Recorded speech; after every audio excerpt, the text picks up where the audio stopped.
ಸಾರ್ವಜನಿಕರಿಗೆ ತಪ್ಪು ಸಂದೇಶ ನೀಡುವ ಮುನ್ನ ಸರಿಯಾದ ಮಾಹಿತಿ ಪಡೆದುಕೊಳ್ಳಬೇಕು ಎಂದು ಪುರಸಭೆ ವಿಪಕ್ಷ ನಾಯಕರಾದ ಸಿ ಉಮೇಶ್ ಹೇಳಿದರು. ಬಿಡದಿ ಪುರಸಭೆಯಲ್ಲಿ ಅಧ್ಯಕ್ಷ ಹರಿಪ್ರಸಾದ್ ಮತ್ತು ವಿಪಕ್ಷ ನಾಯಕ ಉಮೇಶ್ ನಡೆಸಿದ ಜಂಟಿ ಪತ್ರಿಕಾಗೋಷ್ಠಿಯಲ್ಲಿ ಮಾತನಾಡಿದ ಅವರು, ಪಕ್ಷಾತೀತವಾಗಿ ಎಲ್ಲ ಸದಸ್ಯರು ಒಗ್ಗೂಡಿ ಬಿಡದಿ ಅಭಿವೃದ್ಧಿಗೆ ಶ್ರಮಿಸುತ್ತಿದ್ದರ ಫಲವಾಗಿ 23 ವಾರ್ಡ್ಗಳಲ್ಲಿ ಅಭಿವೃದ್ಧಿ ಕೆಲಸಗಳು ಸಾಕಾರವಾಗುತ್ತಿವೆ. ಸಾರ್ವಜನಿಕರಿಗೆ ಸ್ವಲ್ಪ ತೊಂದರೆ ಆಗಿದೆ. ಕೆಲವರು ಪುರಸಭೆ ಹಣ ಪೋಲು ಮಾಡುತ್ತಿದ್ದಾರೆ ಎಂದು ಬಿಂಬಿಸುವ ಮೂಲಕ ಪ್ರಚಾರ ಗಿಟ್ಟಿಸಿಕೊಳ್ಳಲು ಹೊರಟಿದ್ದಾರೆ. ಇದರಿಂದ ಸಾರ್ವಜನಿಕರಿಗೆ ತಪ್ಪು ಸಂದೇಶ ಹೋಗುತ್ತದೆ. ಕಳೆದ 10 ವರ್ಷಗಳಿಂದ ಆಗದಿರುವ ಹಲವು ಕೆಲಸಗಳು ಈ ಅವಧಿಯಲ್ಲಿ ನಡೆಯುತ್ತಿವೆ ಎಂದು ಮಾಹಿತಿ ನೀಡಿದರು. ಬಿಡದಿ ಪಟ್ಟಣದ ಅಭಿವೃದ್ಧಿ ಬಗ್ಗೆ ಪುರಸಭಾ ಅಧ್ಯಕ್ಷರು, ಕಾಂಗ್ರೆಸ್ ಪಕ್ಷದ ಸದಸ್ಯರಾದ ನಾವುಗಳು ಮತ್ತು JDS ಪಕ್ಷದ ಸದಸ್ಯರುಗಳು ಎಲ್ಲರೂ ಸೇರಿ ಇವತ್ತು ಬಿಡದಿ ಅಭಿವೃದ್ಧಿ ಆಗ್ತಾ ಇರ್ತಕ್ಕಂಥ ವಿಚಾರದಲ್ಲಿ ಜನರಿಗೆ ಮತ್ತು ಕೆಲವರಿಗೆ ಏನು ತಪ್ಪು ಗ್ರಹಿಕೆ ಇದೆ ಅದರ ಬಗ್ಗೆ ನಾವು ತಿಳಿಸಬೇಕು ಅಂತಕ್ಕಂಥ ಒಂದು ವಿಚಾರದಲ್ಲಿ ಇವತ್ತು ನಾವು ಪತ್ರಿಕಾಗೋಷ್ಠಿಯನ್ನು ಕರೆದಿದ್ದೇವೆ. ಬಿಡದಿ ಪಟ್ಟಣದ ಅಭಿವೃದ್ಧಿ ತಮಗೆಲ್ಲ ಗೊತ್ತಿದೆ. ಸುಮಾರು 10 ವರ್ಷಗಳಾಯಿತು ಬಿಡದಿ ಪುರಸಭೆಯಾಗಿ, ಪಂಚಾಯಿತಿಯಿಂದ ಪುರಸಭೆಯಾಗಿ ಪರಿವರ್ತನೆಗೊಂಡು ಈಗ 10 ವರ್ಷ ಈಗಾಗಲೇ ಸಮಯ ಕಳೆದಿದೆ.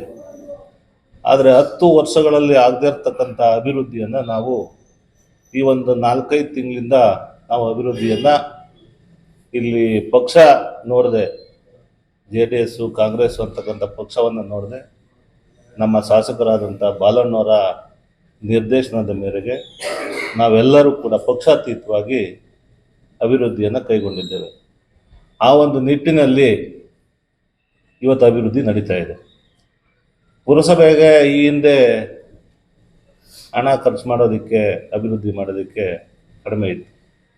ಇತ್ತೀಚಿನ ಸರ್ಕಾರದ ಆದೇಶದ ಪ್ರಕಾರ ಏನು ಈ ಖಾತೆ ವಿಚಾರದಲ್ಲಿ ಆದೇಶ ಹೊರಡಿಸ್ತು, ಆ ಆದೇಶದನ್ವಯ ನಮ್ಮ ಪುರಸಭೆಗೆ ಅತಿ ಹೆಚ್ಚು ರೆವಿನ್ಯೂ ಹರಿದು ಬಂದಿದೆ. ಸುಮಾರು 16 ಕೋಟಿ ಹಣ ಒಟ್ಟಿಗೆ ನಮ್ಮ ಪುರಸಭೆಗೆ ಜಮೆ ಆಗಿರ್ತಕ್ಕಂಥದ್ದು ತಮಗೂ ತಿಳಿದಂಥ ವಿಚಾರ.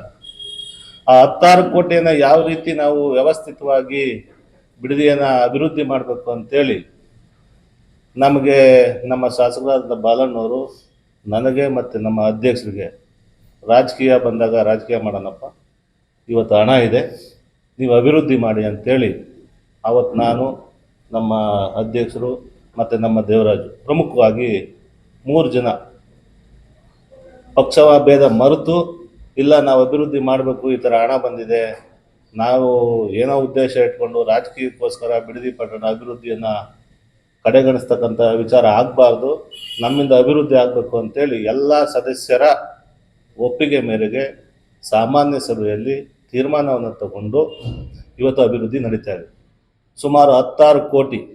ನನಗೆ ಗೊತ್ತಿದ್ದಾಗೆ ಬಿಡದಿಯ ಇತಿಹಾಸದಲ್ಲಿ ಇಷ್ಟು ಮೊತ್ತದ ಕಾಮಗಾರಿಗಳು ನೋಡೇ ಇರಲಿಲ್ಲ, ಬಿಡದಿನೂ ಕೂಡ ನೋಡಿರಲಿಲ್ಲ. ಹಾಗಾಗಿ ಎಲ್ಲ ರಸ್ತೆಗಳು ಒಟ್ಟಿಗೆ ಅಭಿವೃದ್ಧಿ ಆಗ್ತಾ ಇರ್ತಕ್ಕಂಥ ಸಂದರ್ಭದಲ್ಲಿ ಕೆಲವು ವ್ಯತ್ಯಾಸಗಳಾಗ್ತಕ್ಕಂಥದ್ದು ಸಹಜ. ಅದರಲ್ಲೇನು ನಾನು ಯಾರನ್ನೂ ಕೂಡ ದೂರಕ್ಕೆ ಹೋಗೋದಿಲ್ಲ. ಸಾರ್ವಜನಿಕರು ತೊಂದರೆ ಆಗ್ತದೆ, ಮನೆಯವರಿಗೆ ವಾಟರ್ ಲೈನು ಸಮಸ್ಯೆ ಆಗ್ತದೆ, UGDನೂ ಸಮಸ್ಯೆ ಆಗ್ತದೆ. ಅದನ್ನೆಲ್ಲ ನಾವು ಗಮನದಲ್ಲಿಟ್ಕೊಂಡು ಎಷ್ಟರ ಮಟ್ಟಿಗೆ ನಾವು ತ್ವರಿತವಾಗಿ ಜನರಿಗೂ ಕೂಡ ತೊಂದರೆ ಆಗದಂಗೆ ಅಭಿವೃದ್ಧಿನ ಮಾಡಬೇಕು ಅಂತೇಳಿ ನಾವು ಇವತ್ತು ಅಧಿಕಾರಿಗಳು ಕೂಡ ಸ್ಪಂದಿಸಿದ್ದಾರೆ. ನಾನು ಈ ಸಂದರ್ಭದಲ್ಲಿ ನಮ್ಮ ಮುಖ್ಯಾಧಿಕಾರಿಗಳು ಮತ್ತು ಇಂಜಿನಿಯರ್ಗಳು ಕೂಡ ಸ್ಮರಿಸ್ಕೋಬೇಕಾಗ್ತದೆ. ಯಾಕಂದರೆ ನಾವು ಹೇಳಿದ್ದನ್ನೆಲ್ಲ ಕಾನೂನು ಪ್ರಕಾರ ಅವರು ಕೆಲವನ್ನ ತೆಗೆದಾಕ್ತದೆ. ಇದಾಗಲ್ಲ ಸರ್, ಕಾನೂನಲ್ಲಿ ಇದು ಬರಲ್ಲ, ಈ ರೀತಿ ಮಾಡಬೇಕು ಅಂತೇಳಿ ಅವರ ತಿಳುವಳಿಕೆಯನ್ನು ತಗೊಂಡು ಕಾನೂನು ಏನು ಹೇಳ್ತದೆ ಅದ್ರ ಪ್ರಕಾರವೇ ನಾವು 16 ಕೋಟಿ ಹಣವನ್ನು ಒಟ್ಟಿಗೆ ಬಿಡದಿ ಪಟ್ಟಣದ ಅಭಿವೃದ್ಧಿಗೆ ನಾವಿವತ್ತು ಪಂಕ ಕಟ್ಟಿ ನಿಂತಿದ್ದೇವೆ. ಅಧ್ಯಕ್ಷರಾದಿಯಾಗಿ, ದೇವರಾಜರಾದಿಯಾಗಿ, ನಮ್ಮ ಎಲ್ಲ ಸದಸ್ಯರಾದಿಯಾಗಿ ನಿಂತಿದ್ದೀವಿ ಅಂತ ಹೇಳಿದ್ರೆ ಇದು ತಪ್ಪಾಗಲಾರ್ದಂಥ ವಿಚಾರ. ಹಾಗಾಗಿ ಈ ಸಂದರ್ಭದಲ್ಲಿ ಕೆಲವರು ದ್ವೇಷಕ್ಕೋ ಅಸೂಯೆಗೋ ವಿರೋಧಿ ಮಾಡೋದಕ್ಕೋ ಏನೋ ಒಂದು ವಿಚಾರ ವ್ಯವಹಾರ ಸಣ್ಣ ಪುಟ್ಟ ದೋಷಗಳು ಹಿಡ್ಕೊಂಡು ಅದೇ ದೊಡ್ಡ ವಿಚಾರ ಅಂತಕ್ಕಂಥದ್ದನ್ನು ಪ್ರತಿಬಿಂಬಿಸ್ತಕ್ಕಂಥ ವ್ಯವಸ್ಥೆ ನಡೀತಾ ಇದೆ. ಆ ವ್ಯವಸ್ಥೆ ಆಗಬಾರ್ದು. ಯಾಕೆಂದರೆ ಈ ಕೆಲಸ ಮಾಡೋದಕ್ಕೆ ಸಾಕಷ್ಟು ಶ್ರಮವನ್ನು ನಾವು ಅಧ್ಯಕ್ಷರು ದೇವರಾಜ್ ಅವರು ಹಾಕಿದ್ದೀವಿ. ಅದಕ್ಕೆ ನಮ್ಮ ಸದಸ್ಯರು ಕೂಡ ಕೈ ಜೋಡಿಸಿದ್ದಾರೆ, ಅದರಲ್ಲಿ ಎರಡನೇ ಮಾತಿಲ್ಲ. ಹಾಗಾಗಿ ಸಣ್ಣ ಪುಟ್ಟ ದೋಷ ಇದ್ದರೂ ದಯಮಾಡಿ ನಮ್ಮ ಗಮನಕ್ಕೆ ತನ್ನಿ. ನೀವು ಕೂಡ ಸಹಭಾಗಿಗಳಾಗಿ ಸಾರ್ವಜನಿಕರು ನಾನು ಮತ್ತೊಮ್ಮೆ ಕೇಳ್ತೇನೆ, ಅವ್ರಿಗೂ ಗೊತ್ತಿದೆ ಎಲ್ಲ ರಸ್ತೆಗಳು. ಯಾಕಂದರೆ ಇವಾಗ ತಾವು ನೋಡಿದಾಗ ಈಗಾಗಲೇ ಕಾಮಗಾರಿ ಸ್ಟಾರ್ಟ್ ಆಗಿದೆ. ನಾನು ಇಂದಿನ ಸಭೆಯಲ್ಲಿ ಹೇಳಿದ್ವಿ 4 ಕೋಟಿ ಕಾಮಗಾರಿ ಸ್ಟಾರ್ಟ್ ಆಗಿದೆ, ಚರಂಡಿ ಕೆಲಸ ನಡೀತಾ ಇದೆ. ಈ ರಸ್ತೆಯನ್ನು ಎಲ್ಲ ಏನು ಒತ್ತುವರಿಯಾಗಿದ್ದ ತೆರವು ಮಾಡಿದ್ವಿ. ಈ ರಸ್ತೆಗೂ ಆಲ್ರೆಡಿ ಟೆಂಡರ್ ಆಗಿದೆ. ಇನ್ನೇನು ಸೋಮವಾರ ಶಾಸಕರು ಬರ್ಬೋದು, ಪೂಜೆನೂ ಮಾಡ್ಬೋದು, ಕೆಲಸ ಸ್ಟಾರ್ಟ್ ಆಗ್ತದೆ. ಸೋಮವಾರ ಈ ರಸ್ತೆ ಸ್ಟಾರ್ಟ್ ಆಗ್ತದೆ. ಆಮೇಲೆ ಇಲ್ಲಿ 50 ಲಕ್ಷದ್ದು ನಮ್ಮ ಏನು ದೇವರಾಜಣ್ಣವ್ರ ವಾರ್ಡ್ಗೆ ನಮ್ಮ ಮುಖ್ಯಮಂತ್ರಿ ಕುಮಾರಣ್ಣವ್ರು ಏನು 10 ಕೋಟಿ ಅನುದಾನ ಕೊಟ್ಟಿದ್ರು, ಅವ್ರು ಒಂದೇ ವಾರ್ಡಿಗೆ ಕೊಟ್ಟಿದ್ರು. ನಾವೆಲ್ಲ ವಿರೋಧ ಮಾಡಿ ನಮ್ಮ ಶಾಸಕರು ಎಲ್ಲ ಸೇರಿ ಎಲ್ಲ ಪಟ್ಟಣದ ಅಭಿವೃದ್ಧಿಗೆ ನಾವು ಅದನ್ನು ಬಳಸ್ಕೊಂಡು DC ಅವ್ರ ಹತ್ರ ಆರ್ಡ್ರ್ ತೊಗೊಂಡು ಇವತ್ತೇನು ಹಾಕಿದ್ದೀವಿ. ಈ ಒಂದು 50 ಲಕ್ಷ ಈ ಪಕ್ಕದ ರಸ್ತೆಗೆ ಹಾಕಿದ್ದೀವಿ. ಇನ್ನು 50 ಲಕ್ಷ ಅನ್ನಪೂರ್ಣೇಶ್ವರಿ ಟೆಂಪಲ್ ರಸ್ತೆಗೆ ಹಾಕಿದ್ದೀವಿ. ಈಗ ನನ್ನ ವಾರ್ಡಲ್ಲೂ ಕೂಡ ಕೋಟ್ಯಾಂತರ ರೂಪಾಯಿ ಕೆಲಸ ನಡೀತಾ ಇದೆ. 13ನೇ ವಾರ್ಡಲ್ಲಿ, 8ನೇ ವಾರ್ಡಲ್ಲೂ ಕೋಟ್ಯಾಂತರ ರೂಪಾಯಿ ಕೆಲಸ ನಡೀತಾ ಇದೆ. ಪಾರ್ಕ್ ಅಭಿವೃದ್ಧಿ ಆಗ್ತಾ ಇದೆ. ಪಾರ್ಕ್ ಕೂಡ ಟೆಂಡರ್ ಆಗಿದೆ. ಅಲ್ಲಿ ನಮ್ಮ ಮೊದಲೇ ಹೇಳಿದಾಗೆ ಇವರು ಕ್ರಾಂತಿವೀರ ಸಂಗೊಳ್ಳಿ ರಾಯಣ್ಣವ್ರ ಪ್ರತಿಮೆನೂ ಕೂಡ ಬರ್ತಾ ಇದೆ. ಹಾಗಾಗಿ ಎಲ್ಲ ಕೆಲಸಗಳು ಒಟ್ಟಿಗೆ ಆಗ್ತಾ ಇರೋದ್ರಿಂದ ಕೆಲವು ಸಮಸ್ಯೆಗಳು ಬರ್ತದೆ. ಹಾಗಾಗಿ ಈ ನಡುವೆ ಕೆಲವರು ವಿರೋಧ ಮಾಡಬೇಕು ಅಂತಲೇ ಒಂದು 4-5 ಜನ, ಅದು ಸಾಮಾನ್ಯ. ಅದು ಊರಿದ ಮೇಲೆ ಗಾದೆ ಇದೆಯಲ್ಲ, ಆ ರೀತಿ ಅದು ಇರಲೇಬೇಕು. ಅದಿದ್ರೇ ನಾವು ಕೂಡ ಎಚ್ಚೆತ್ಕೊಂಡು ಎಲ್ಲೂ ತಪ್ಪು ಮಾಡ್ದಂಗೆ ಕೆಲಸ ಮಾಡೋದಕ್ಕೆ ಅವರೇ ನಮಗೆ ದಾರಿದೀಪ ಅಂತೇಳಿ ಅವರನ್ನು ಈ ಒಂದು ಸಂದರ್ಭದಲ್ಲಿ ನಾನು ಕೂಡ ಅವ್ರನ್ನ ಒಳ್ಳೆಯ ರೀತಿಯಲ್ಲಿ ಸ್ಮರಿಸ್ಕೊತೀನಿ. ಅವರು ಏನೋ ಸಲಹೆ ಸೂಚನೆಗಳಿದ್ದರೆ ನಮ್ಮ ಪುರಸಭೆಯ ಮುಖ್ಯಾಧಿಕಾರಿಗಳಿಗೆ ಕೊಡೋದ್ರಲ್ಲಿ ತಪ್ಪೇನಿಲ್ಲ. ಅವರು ಕೂಡ ನಮ್ಮ ಸಮಾಜದ ಒಳಿತನ್ನು ಕೆಡುಕನ್ನು ಪ್ರಶ್ನೆ ಮಾಡ್ತಕ್ಕಂಥ ಅಧಿಕಾರ ಉಳ್ಳಂಥ ಎಲ್ಲರಿಗೂ ಅಧಿಕಾರ ಇದೆ. ಹಾಗಾಗಿ ಅವರು ಒಳ್ಳೆ ರೀತಿಯಲ್ಲಿ ಅದನ್ನು ಮಾಡಿದ್ರೆ ನಮ್ದೇನು ಅಭ್ಯಂತರ ಇಲ್ಲ. ನೀವು ಕೂಡ, ಯಾಕೆಂದರೆ ನಾವು 10 ವರ್ಷದಿಂದ ನಾವು ಪುರಸಭೆಯಲ್ಲಿ ಏನು ಮೆಂಬರ್ ಆಗಿ ಬರ್ತಾ ಇದ್ದೀನಿ, ಅವತ್ತಿಂದ ಇಲ್ಲಿವರೆಗೂ ಕೂಡ ನಮ್ಮ ಪತ್ರಿಕಾ ಮಾಧ್ಯಮ ನಾವು ಅಂತ ಎಲ್ಲೂ ಕೂಡ ನಮ್ಗೆ ಗೊತ್ತೇ ಇಲ್ಲ. ಅವರು ನಾವು ಸ್ನೇಹಿತರು, ವಿಶ್ವಾಸಿಕರು, ಸಂಬಂಧಿಕರು ಅನ್ನೋ ರೀತಿಯಲ್ಲೇ ನಾವು ನೀವೆಲ್ಲ ಬೆಳ್ಕೊಂಡು ಹೋಗ್ತಾ ಇದ್ದೀವಿ. ನಿಮ್ಮದು ಕೊಡುಗೆ ಕೂಡ ಈ ಬಿಡದಿ ಪಟ್ಟಣಕ್ಕೆ ಅತ್ಯವಶ್ಯಕವಾಗಿದೆ.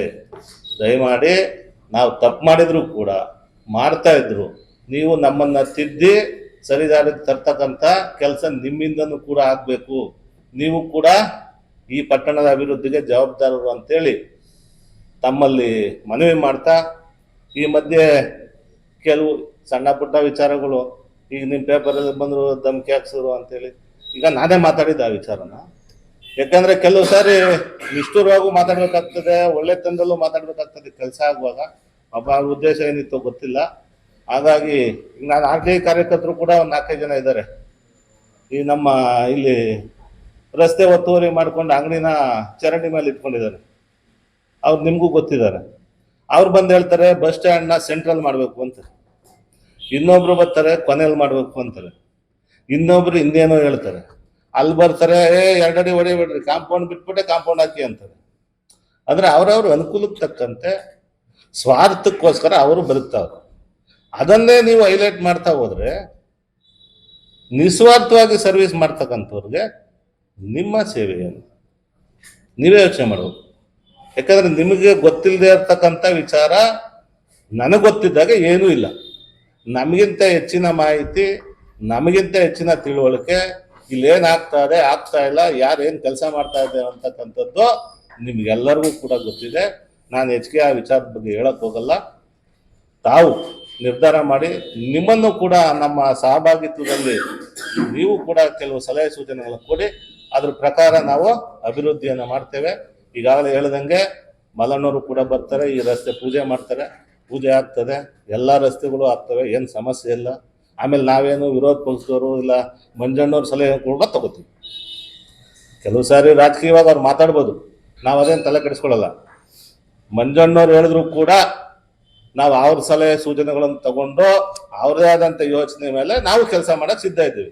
ನಮ್ಮ MLA ಮಾಲಣ್ಣವ್ರ MLA ಆದವ್ರೆ ಅವ್ರ ಮಾತನ್ನು ಮಾತ್ರ ಕೇಳಬೇಕು, ಅವ್ರ XMLA ಅವ್ರ ಮಾತು ಕೇಳಬಾರ್ದು ಅಂತ ನಮ್ಮ ಯೋಚನೆ ನಮಗಾಲಿ ಅಧ್ಯಕ್ಷರಿಗೂ ಇಲ್ಲ, ಅವ್ರ ಪಕ್ಷದವ್ರಿಗೂ ಇಲ್ಲ, ನಮ್ಮ ಪಕ್ಷದವ್ರಿಗೂ ಇಲ್ಲ. ಆಮೇಲೆ ನಿಮ್ಮ ಯೋಚನೆ ಕೂಡ ತಗೋತೀವಿ.